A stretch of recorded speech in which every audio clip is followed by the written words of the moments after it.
July ತಿಂಗಳಲ್ಲಿ ಉದ್ಯೋಗದ ವಿಚಾರಗಳಲ್ಲಿ ಏನಾದರೂ ಬದಲಾವಣೆ ವಿಶೇಷ ಏನೋ ತಗೊಳ್ಬೇಕಾದ್ರೆ ಎಚ್ಚರಿಕೆ ಅಥವಾ ಇತ್ಯಾದಿಗಳ ಬಗ್ಗೆ. ಯಾಕೆಂದರೆ ನೋಡಿ, ಪ್ರತಿ ತಿಂಗಳಲ್ಲೂ ಸಹ ಪ್ರತಿಯೊಂದು ರಾಶಿಯಲ್ಲಿ ಯಾರಿಗಾರು ಸಹ ಅಕಸ್ಮಾತ್ ಕೆಲವಿಷ್ಟು ಆಲೋಚನೆಗಳು ಬರ್ಬೋದು. ಏನಪ್ಪ ಅಂತಂದರೆ, ಒಂದು ಜಾಬ್ ಚೇಂಜ್ ಮಾಡೋಣ ಅನ್ನೋ ಆಪ್ಷನ್ ಬರ್ಬೋದು, ಈ ಜಾಬ್ ಚೇಂಜ್ ಮಾಡೋಣ ನನಗೆ ಬೇಡ ಅಂತ. ಜುಲೈ ತಿಂಗಳು ನಿಮಗೆ ಜಾಬ್ ರಿಸೈನ್ ಮಾಡಲಿಕ್ಕೆ ಉತ್ತಮನೋ ಅಲ್ವೋ ಅನ್ನುವಂಥದ್ದು ನಿಮ್ಮ ರಾಶಿ ಪ್ರಕಾರ. ಅಥವಾ ಜುಲೈ ತಿಂಗಳಲ್ಲಿ ನೀವು ರಿಸೈನ್ ಮಾಡಬಹುದಾ, ಇನ್ನೊಂದು ಜಾಬ್ ಸಿಗುತ್ತಾ, ಏನು ಎತ್ತ, ಈ ಥರದ್ದೆಲ್ಲ ವಿಚಾರಗಳನ್ನು ತಿಳ್ಕೊಂಡ್ರೆ ನಿಮ್ಗೊಂದು ಸ್ವಲ್ಪ ಅನುಕೂಲ ಆಗುತ್ತೆ ಅಂತ. ಕೆಲವರು ಜಾಬ್ ರಿಸೈನ್ ಮಾಡಿಬಿಡ್ತಾರೆ, ಮುಂದೇನು ಎತ್ತ ಏನೂ ಇಲ್ಲ, ಕ್ವಶನ್ ಮಾರ್ಕ್ ಆಗಿದ್ದು ಬಿಡುತ್ತೆ.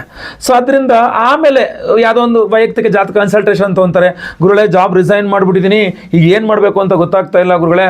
ಸೊ ನನಗೆ ಎಲ್ಲೂ ಕಡೆ ಕೆಲಸ ಸಿಗ್ತಾ ಇಲ್ಲ, ನಾನು ಅನ್ಕೊಂಡ ಕಡೆ ಕೆಲಸ ಸಿಗ್ತಾ ಇಲ್ಲ, ಯಾವುದೋ ಫ್ರೆಂಡ್ ಕೆಲಸ ಕೊಡಿಸ್ತೀನಿ ಅಂದ ಸಿಗಲಿ, ಇವ ನೋಡ್ರೆ ಅವನು ಫೋನ್ ಎತ್ತಾ ಇಲ್ಲ, ಅಥವಾ ನಾನು ಏನೋ ಒಂದು ರೀಸನ್ ಅಪ್ಪ ಒಟ್ಟು ಆಗಲಿಲ್ಲ ಅಂತ ಆವಾಗ ಟೆನ್ಷನ್ ಮಾಡ್ಕೊಳ್ಳೋದು. ಸೊ ಆದ್ದರಿಂದ ನಿಮ್ಮ ರಾಶಿ ಪ್ರಕಾರ ನೀವು ಜಾಬ್ ರಿಸೈನ್ ಮಾಡಬಹುದಾ, ಮಾಡಬಾರ್ದಾ, ಪ್ರಮೋಷನ್ ಕೇಳಬಹುದಾ, ಕೇಳಬಾರ್ದಾ, ಟ್ರಾನ್ಸ್ಫರ್ ಕೇಳಬಹುದಾ, ಕೇಳಬಾರ್ದಾ, ಸ್ಯಾಲ್ರಿ ಹೈಕ್ ಸಿಗುತ್ತಾ, ಸಿಗಲ್ವಾ, ಅಥವಾ ಉದ್ಯೋಗದ ವಾತಾವರಣ ಆಫೀಸಲ್ಲಿ ನೆಮ್ಮದಿಯಾಗಿ ನಿಮ್ಮ ಕೆಲಸ ನೀವು ಮಾಡ್ಕೊಳ್ಬಹುದಾ, ಅಥವಾ ಉಗ್ರವಾಗಿರುತ್ತಾ ವಾತಾವರಣ, ಈ ತರಹದ ಕೆಲವಿಷ್ಟು ವಿಚಾರಗಳನ್ನು ನಿಮ್ಮ ರಾಶ್ಯಾಧಾರಿತವಾಗಿ ಕೂಡ ಒಂದು ಸ್ವಲ್ಪ ಹೊತ್ತು ಚರ್ಚೆ ಮಾಡೋಣ ಅಂತ ಹೇಳಿ. ಸೊ ದಯವಿಟ್ಟು ವಿಡಿಯೋನ ನೀವು ಲೈಕ್ ಮಾಡ್ಲಿಕ್ಕೆ ಮರಿಬೇಡಿ. ವಾಟ್ಸಪ್, ಫೇಸ್ಬುಕ್, ಮೆಸೆಂಜರ್, ಟೆಲಿಗ್ರಾಮ್ ಎಲ್ಲ ಕಡೆ ಸಾಮಾಜಿಕ ಜಾಲತಾಣಗಳಲ್ಲಿ ಈ ಪರ್ಟಿಕ್ಯುಲರ್ ವಿಡಿಯೋನ ಶೇರ್ ಮಾಡಲಿಕ್ಕೆ ಮರಿಬೇಡಿ. ಪ್ರತಿಯೊಬ್ಬರಿಗೂ ಸಹ ಈ ವಿಡಿಯೋ ಶೇರ್ ಆಗಲಿ. ಸೊ ಉದ್ಯೋಗ ಎಲ್ಲರೂ ಮಾಡ್ತಿರ್ತಾರಲ್ಲ, ಸ್ವಾಮಿ, ಚಿಕ್ಕದಾಗಲಿ ದೊಡ್ಡದಾಗಲಿ, ಅವರವರ ಉದ್ಯೋಗದ ವಿಚಾರಗಳು ಯಾವ ರೀತಿಯಲ್ಲಿ ಇರಲಿದೆ ಅನ್ನುವಂಥದ್ದನ್ನು ನೋಡ್ಕೊಳ್ಳೋಣ. ನೋಡಿ, ಬಹಳ ಪ್ರಮುಖವಾಗಿ ನೀವು ಪ್ರತಿಯೊಂದು ರಾಶಿಯವರು ನಿಮ್ಮ ರಾಶಿಗಿಂತ 10ನೇ ಮನೆಯ ಅಧಿಪತಿಯನ್ನು ಬಹಳ ಪ್ರಮುಖವಾಗಿ ಉದ್ಯೋಗಾದಿ ವಿಚಾರಗಳಲ್ಲಿ ನೋಡಬೇಕು. ಅದನ್ನು ಹೊರತುಪಡಿಸಿ ರವಿಗ್ರಹದ ಸಂಚಾರವನ್ನು ವಿಶೇಷವಾಗಿ ಗಮನದಲ್ಲಿಟ್ಕೊಂಡು ನೋಡಬೇಕಾಗತ್ತೆ. ಇದು 2 ಪಾಯಿಂಟ್ಸ್ ಬಹಳ ಇಂಪಾರ್ಟೆಂಟ್ ಆಗಿ ನೋಡ್ಕೋಬೇಕು. ಯಾವುದೇ ರಾಶಿಯವರಾಗಿರಲಿ, ನಿಮ್ಮ ರಾಶಿಗಿಂತ 10ನೇ ಮನೆಯ ರಾಶಿಯ ಅಧಿಪತಿ, ಎರಡನೇದಾಗಿ ರವಿಗ್ರಹದ ಸಂಚಾರ. ಇದನ್ನು ಹೊರತುಪಡಿಸಿ ನಿಮ್ಮ ರಾಶಿಗಿಂತ 10ನೇ ರಾಶಿಯಲ್ಲಿ ಯಾವುದಾದ್ರು ಗ್ರಹ ಇದೆಯಾ, ಅಥವಾ ಆ ರಾಶಿಗೆ ಯಾವುದಾದ್ರು ಗ್ರಹದ ದೃಷ್ಟಿ ಇದೆಯಾ, ಈ ಥರ ಒಂದು ಸನ್ನಿವೇಶಗಳು ಬಹಳ, ಈ 3 ವಿಚಾರಗಳು ಬಹಳ ಇಂಪಾರ್ಟೆಂಟ್ ಆಗಿರುತ್ತೆ. ಅಂದರೆ ಜಾಬ್ ರಿಲೇಟೆಡ್ ಆಗಿ ನೋಡಬೇಕಾದ್ರೆ ನಂದು ಹೆಂಗಿರುತ್ತೆ ಇದು ಹೇಳ್ತಿರೋದು ನಿಮಗೆ ಪಾಠ ಮಾಡ್ದಂಗೆ ಇದೆ. ನಾನು ಜ್ಯೋತಿಷ್ಯ ಪಾಠ ಮಾಡ್ದಂಗೆ ಮಾಡ್ತಾ ಇದ್ದೀನಿ ನಿಮಗೆ. ತುಂಬ ಸಿಂಪಲ್ಲು. ಪ್ರತಿಯೊಂದು ರಾಶಿಯವರು ಅವರ ರಾಶಿಗಿಂತ 10ನೇ ಮನೆಯ ಅಧಿಪತಿ ಹಾಗೂ ರವಿಗ್ರಹ, ಮೂರನೇದಾಗಿ 10ನೇ ಮನೆಗೆ ಯಾವುದಾದ್ರು ಗ್ರಹಗಳ ದೃಷ್ಟಿ, ಅಥವಾ 10ನೇ ಮನೆಯಲ್ಲಿ ಯಾವ್ದಾದ್ರು ಗ್ರಹ ಇದೆಯಾ, ಈ ಥರ 10ನೇ ಮನೆಯ ಮೇಲೆ ಬೇರೆ ಗ್ರಹಗಳ ದೃಷ್ಟಿ, ಇದನ್ನೆಲ್ಲ ಇಂಪಾರ್ಟೆಂಟ್ ಆಗಿ ನೋಡಿಕೊಂಡ್ರೆ ಆ ಪರ್ಟಿಕ್ಯುಲರ್ ಅದು ಜುಲೈ ತಿಂಗಳು ಅಂತಂದ್ರೆ ಜುಲೈ ತಿಂಗಳಲ್ಲಿ ಹೆಂಗಿರುತ್ತೆ ಉದ್ಯೋಗ, ನಾನು ರಿಸೈನ್ ಮಾಡ್ಬೋದಾ, ಮಾಡಬಾರ್ದು, ಇದಿಷ್ಟು ಕೆಲವಿಷ್ಟು ಇಂಪಾರ್ಟೆಂಟ್ ಆಗಿರುತ್ತೆ.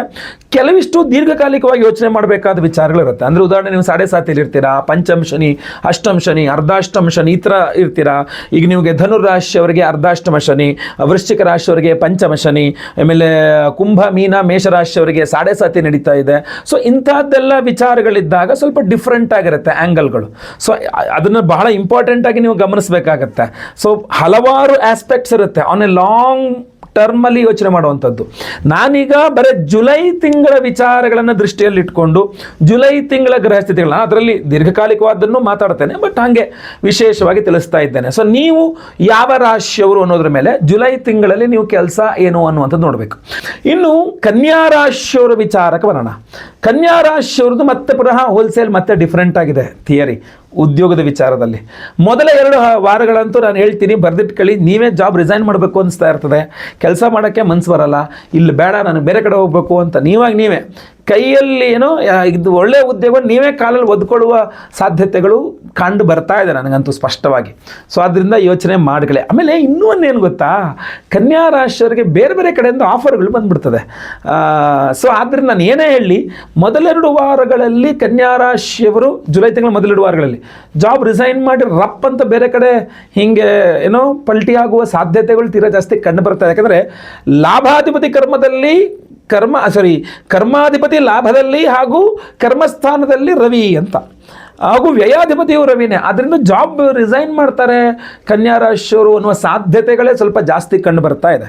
ಸೊ ಅದು ಏನೋ ಡ್ಯುಯಲ್ ಮೈಂಡ್ ಮೊದಲೇ ನಿಮ್ಮದು, ಏನು ಮಾಡಬೇಕು ಅಂತ ಗೊತ್ತಾಗಲ್ದಿರೋಂಥ ಮೈಂಡ್. ವೈಯಕ್ತಿಕ ಜಾತಕ ಪರಿಶೀಲನೆ ಮಾಡಿಸಿದೆ ಏನು ತೀರ್ಮಾನ ತಗೊಳ್ಬೇಡಿ. ಬಟ್ ನಾನು ಹೇಳೋವಂಥದ್ದು ಇಡೀ ತಿಂಗಳಲ್ಲಿ ಸ್ವಲ್ಪ ಆ ಥರದ ವ್ಯತ್ಯಾಸಗಳಿದೆ.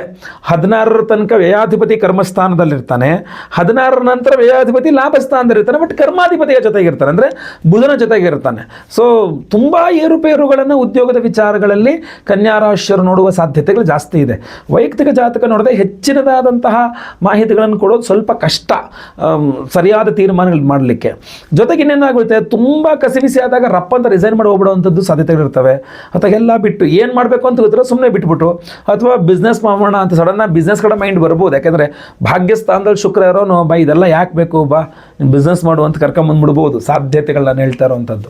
ಸೊ ಮೈಂಡ್ ಸೆಟ್ಗಳು ಚೇಂಜ್ ಮಾಡ್ಕೋಬೇಡಿ. ಯಾವುದಕ್ಕೂ ಒಂದು ನಿಖರ ಒಂದು ನೀಟಾಗಿ ನಮ್ಮ ಮುಂದೆ ಒಂದು ನಾನು ಏನು ಮಾಡ್ತೀನಿ ಏನು ಮಾಡಬೇಕು ಅನ್ನೋಂಥದ್ದು ಕ್ಲಾರಿಟಿ ಇರಬೇಕು. ಅದು ವೈಯಕ್ತಿಕ ಜಾತಕ ನೋಡಿದಾಗ ಕ್ಲಾರಿಟಿ ಜಾಸ್ತಿ ಬರ್ತದೆ, ಇಲ್ಲ ಅಂದರೆ ಸ್ವಲ್ಪ ಕಡಿಮೆ ಆಗ್ತದೆ. ಸೊ ಅದರಿಂದ ಈ ವಿಚಾರವಾಗಿ ಸ್ವಲ್ಪ ಹೆಚ್ಚಿನ ಗಮನವನ್ನು ಕೊಟ್ಕೊಳ್ಬೇಕು ನೀವು. ಇಲ್ಲಿ ಇನ್ನೊಂದು ಮಹತ್ತರವಾಗಿರತಕ್ಕಂಥದ್ದು ಕನ್ಯಾ ರಾಶಿಯವರು ಗಮನಿಸಬೇಕು, ರವಿಗ್ರಹ ವ್ಯಯಾಧಿಪತಿಯೂ ಹೌದು, 12ನೇ ಲಾಸ್ ಮನೆ ಅಧಿಪತಿ. ನೀವು ಜಾಬ್ ರಿಸೈನ್ ಮಾಡುವ ಸಾಧ್ಯತೆ ಇದೆ ಅನ್ನೋಂತ ಹೇಳಲಿಕ್ಕೆ ಅದು ಒಂದು ಕಾರಣ. ಇನ್ನೊಂದೇನು ಅಂತಂದರೆ, ಇನ್ನು ಕೆಲವು ಕನ್ಯಾ ರಾಶಿಯವರಿಗೆ, ಸೆಲೆಕ್ಟೆಡ್ ಕೆಲವು ಕನ್ಯಾ ರಾಶಿಯವರಿಗೆ ವಿದೇಶಕ್ಕೆ ಹೋಗುವಂಥ ಯೋಗ ಫಲವೂ ಇದೆ. ಅಂದರೆ ವಿದೇಶ ಪ್ರಯತ್ನ, ಯಾಕೆಂದರೆ ಸಪ್ತಮಾಧಿಪತಿ ಕರ್ಮಸ್ಥಾನದಲ್ಲಿದ್ದಾನೆ, ವ್ಯಯಾಧಿಪತಿಯು ಕರ್ಮಸ್ಥಾನದಲ್ಲಿದ್ದಾನೆ, ಕರ್ಮಾಧಿಪತಿ ಲಾಭಸ್ಥಾನದಲ್ಲಿದ್ದಾನೆ. ಅಂದರೆ ಕನ್ಯಾ ರಾಶಿ ವಿದೇಶಕ್ಕೆ ಹೋಗೋಕ್ಕೆ ಪ್ರಯತ್ನ ಮಾಡ್ತಾ ಇರ್ತಕ್ಕಂಥವ್ರು, ಅಮೆರಿಕಾಗೆ ಹೋಗಿ ಜಾಬ್ ಮಾಡಬೇಕು, ಕೆನಡಾದಲ್ಲಿ ಹೋಗಿ ಜಾಬ್ ಮಾಡಬೇಕು, ಲಂಡನ್ಗೆ ಹೋಗಬೇಕು, ಅದು ಯಾವುದೋ ದುಬೈಗೆ ಹೋಗ್ಬೇಕು, ಏನೋ ಒಟ್ಟು ವಿದೇಶಗಳಿಗೆ ಹೋಗಿ, ಅಥವಾ ಹೊರ ರಾಜ್ಯ ಅಥವಾ ಹೊರ ದೇಶ, ಹೀಗೆ ಹೊರಗಡೆಗೆ ಹೋಗಿ ಉದ್ಯೋಗವನ್ನು ಮಾಡುವ ಪ್ರಯತ್ನವನ್ನು, ಉದ್ಯೋಗ ಮಾಡಬೇಕು ಅಂಥವರಿಗೆ ಸ್ವಲ್ಪ ಸಾಧ್ಯತೆಗಳು, ಅಂದರೆ ಆ ಪ್ರಯತ್ನಗಳು ಯಶಸ್ವಿ ಆಗುವ ಸಾಧ್ಯತೆ ಇದೆ. ಅಥವಾ ಅವಕಾಶಗಳು ಹಾಗೆ ಹುಡ್ಕೊಂಡು ಸಡನ್ನಾಗಿ ಅವಕಾಶ ಹುಡ್ಕೊಂಬರೋದು, ಬನ್ರಿ ಹಿಂಗೆ ಅದೊಂದು ಔಷಧಿ ಹೋಗ್ತೀರೇನ್ರಿ ಅನ್ನೋ ರೀತಿಯಲ್ಲಿ. ಅದರಲ್ಲೂ ಸರ್ವಿಸ್ ಪ್ರೊವೈಡರ್ಸ್ಗೂ ಅಷ್ಟೇ, ತುಂಬ ಹೊರಗಡೆ ದೂರ ಈಗ ಪ್ಲಂಬರ್ ಆಗಿರ್ತೀರ, ಎಲೆಕ್ಟ್ರಿಷಿಯನ್ ಆಗಿರ್ತೀರ, ಕಾರ್ಪೆಂಟರ್ ಆಗಿರ್ತೀರ, ಅಥವಾ ಬೇರೆ ಈ ಥರ ಒಂದು ರಿಲೇಟೆಡ್ ಆದ ಜಾಬ್ ಮಾಡ್ತಾ ಇರ್ತಕ್ಕಂಥವ್ರಿಗೆ ದೂರ ಕೆಲಸಗಳು ಸಿಗ್ತದೆ. ಬೆಂಗಳೂರಲ್ಲಿ ಇರ್ತಾರೆ, ಚಿತ್ರದುರ್ಗದಲ್ಲಿ ಒಂದು ಬಿಲ್ಡಿಂಗ್ ಇದೆ ಮಾಡ್ತೀರಾ, ಬಾಗಲಕೋಟೆಲ್ಲಿ ಒಂದು ಬಿಲ್ಡಿಂಗ್ ಇದೆ ಮಾಡ್ತೀರಾ, ನಾನು ಅಲ್ಲೆಲ್ಲಿ ಹೋಗಲಯ್ಯ ಅಂತ ಬೆಂಗಳೂರಲ್ಲಿ ಒಂದು ಕೇಳಿದ್ರೆ ಹಂಗೆ ಹೇಳಲ್ವಾ.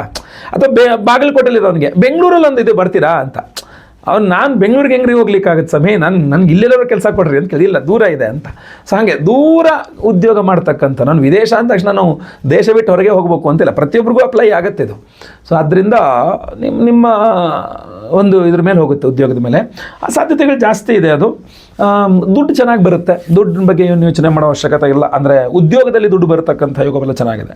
ಅದೇ ಸ್ವಲ್ಪ ವೈಯಕ್ತಿಕ ಜಾತಕವನ್ನು ಒಂದು ಪರಿಶೀಲನೆ ಮಾಡಿಸ್ಕೊಂಡು ನೀವು ಮುಂದಿನ ನಿರ್ಧಾರಗಳು ತೆಗೆದುಕೊಳ್ತಕ್ಕಂಥದ್ದು ಉತ್ತಮ ನನ್ನ ಪ್ರಕಾರ.